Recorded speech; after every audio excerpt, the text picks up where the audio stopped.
Okay, welcome to the examples of adding real numbers. I'm going to walk through some of these examples and hopefully give you some practice. If you can see these, I hope that you would pause the video and try them yourself and see if you can come up with the same answers that I do. Okay.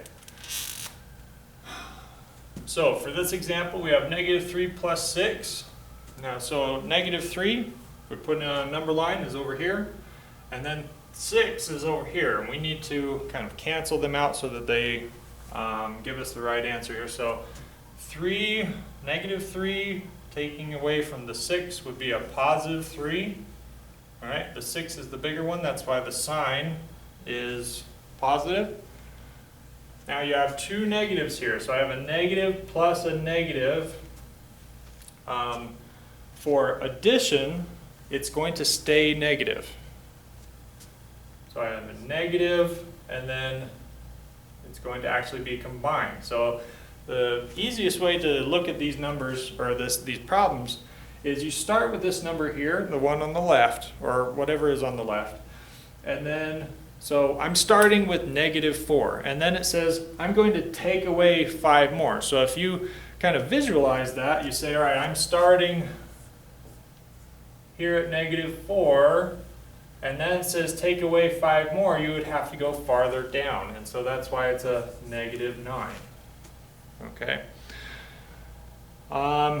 So I have a +7 plus a -2.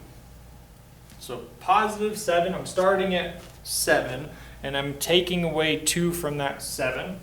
So I would have 5.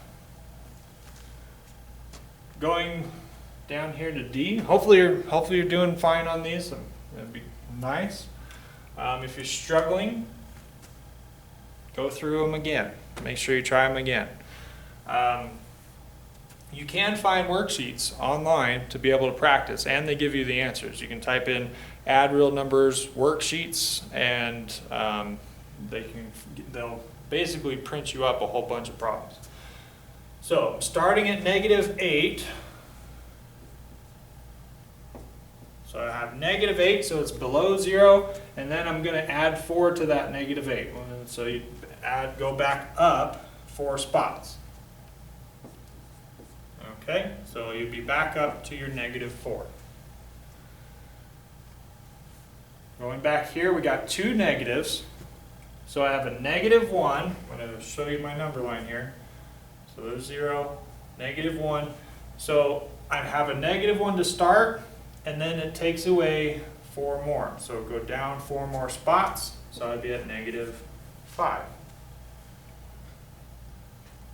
So now we're going to get into the inverse property. Okay.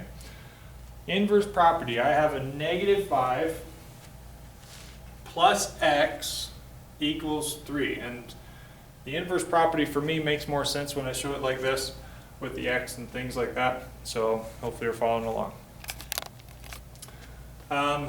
So in order to use the inverse property, I'm going to add 5 here and add 5 here, because this makes a 0.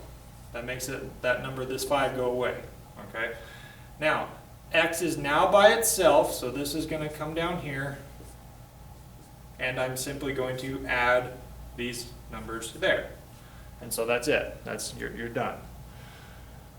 Hopefully that makes sense. Hopefully you're able to do that problem before I did it. Let's look at this problem here. So now I have a -3 or a -3 here in this problem. I'm going to rotate my camera back over here.